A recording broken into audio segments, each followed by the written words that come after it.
that's convenient. So, one of the things you may have seen in the program is that I am an opera singer. And I'm a sophomore this year, and one of the first things that they told us, one of the first habits they told us to break this year in performance class is when you're on stage, do not put your hands in your pockets, because it shows the audience that you're uncomfortable. So, yeah. See, when it comes to talking about mental illness, I don't think I will ever be fully comfortable talking to a room full of people about my story as it is. So this story that I'm going to tell is in 3 parts, and it starts with my personal story. I have 2 conditions, anxiety and depression. For a while, I thought I might also be bipolar, and then I got a 10-minute lecture from my psychiatrist about the dangers of self-diagnosing, so that ended pretty quickly. I became depressed in 9th grade, and it started, as things often do with a girl. When I broke up with her, it was a very bad and protracted process, and that caused me to suffer in my grades. Then, my parents got on me about grades because my parents have always been very serious about academic achievement, as they should, as everybody should. But at the time, that was not what was needed, and it made things worse, and that made me very bad to be around as a friend. I would stop talking to people, I would snap at people, and that didn't help things either. As it so often happens with mental illness, it was a snowball effect. Now, I got better over the summer. This all transpired late 2nd semester, so by the time I got back to school for sophomore year of high school, I was feeling better, and the first semester sophomore year was amazing. I did a bunch of cool activities, I made friends, which is just like, oh my God, what, that happened? And then my grandfather died that winter, and that started another snowball effect. I went to California to visit my grandmother there, and I had a lot of friends there. I didn't have a lot of friends there after I left. Started struggling in school again, started fighting with parents and friends, and became very unpleasant to be around. It all ended up with me seeing my psychologist again for the first time in several months, and I was voluntarily committed to a hospital. I was put on medication there for the first time, then I was released. Later that year, I started getting panic attacks. I'd have to leave class, so they put me on medication for anxiety as well. That's how I was diagnosed with that. So now it's weird to think about, now that I'm in college. It's been 4 years since that happened, 4 years since I was committed, 5 years since I was first diagnosed with depression. And it's so strange to think of. It's been 5 years. My God. I know you guys who are older are probably thinking, God, shut up, but yeah, I'm 20, if that's not obvious.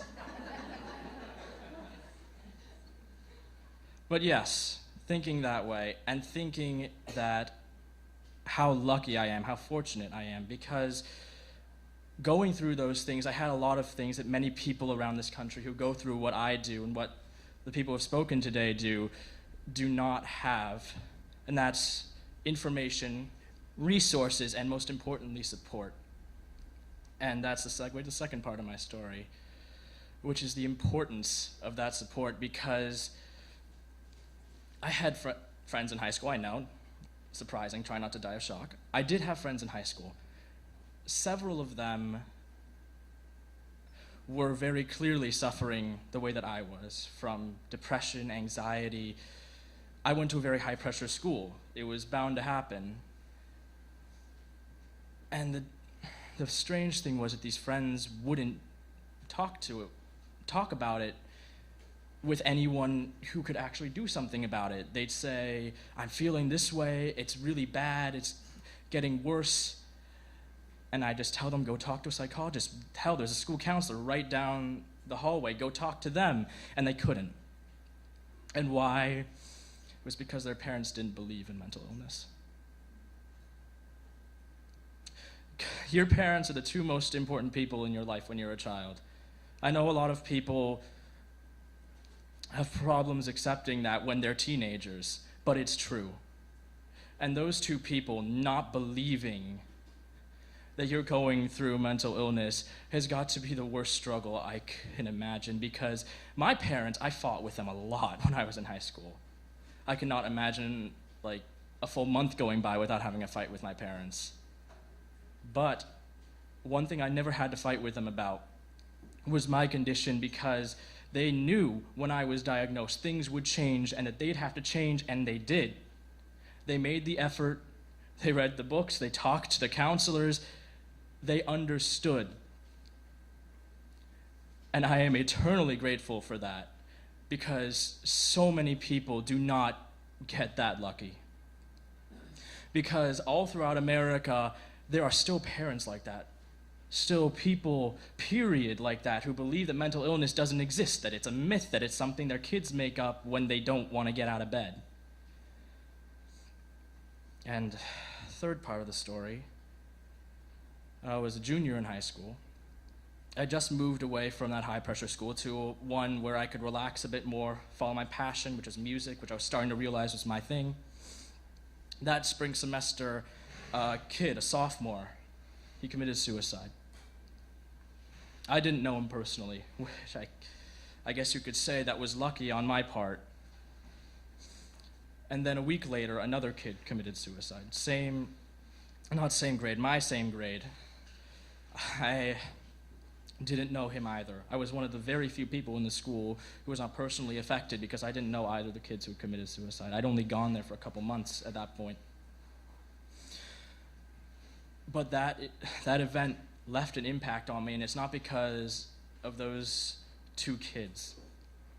It was because later on that week, I made the mistake of going onto the internet, this website called Fairfax Underground, where people from the county of Fairfax could discuss local news anonymously. And this so often happens when people are allowed to post anonymously, people anonymously become huge assholes.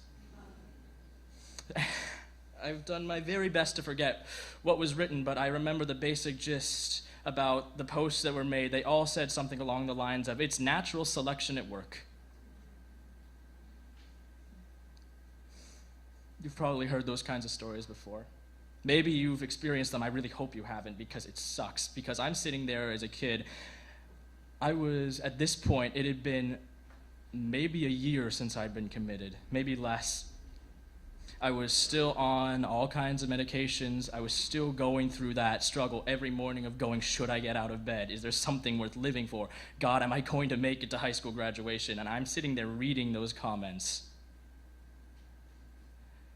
Hey, maybe he didn't deserve to be alive anyways. Hey, they're too weak to handle life, so death is best. And I'm thinking, well, hey, I've always wondered what would happen if I committed suicide. Now I guess I know. Now I guess I know what the world thinks of me. And all I could ask myself was, do I deserve to die because I'm depressed? Because that seemed to be the overarching message. Natural selection, the strong survive. No, of course not. Of course fucking not. No way. But I didn't learn that lesson on my own.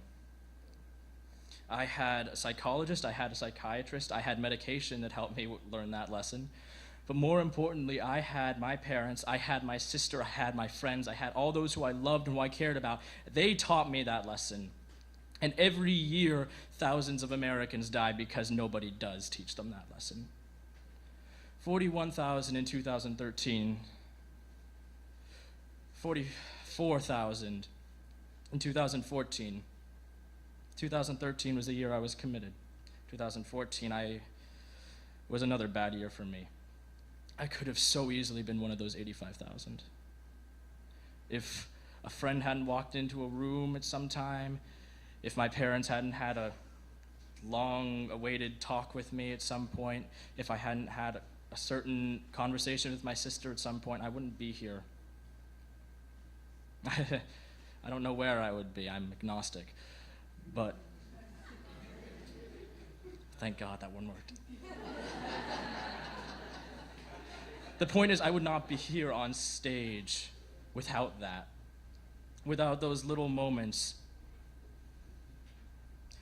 But mostly, I would not be here on stage if I did not have the support of the people around me. And that is why the Jed Foundation and organizations like it are so important. Because we like to think that we are in a world that is past that idea that mental health is not important, that mental illness does not exist. We like to think that we're past that everybody knows that, but they don't. Kids don't know that. Kids who suffer from it. It's the second leading cause of death amongst teenagers, amongst 20-year-olds, is suicide.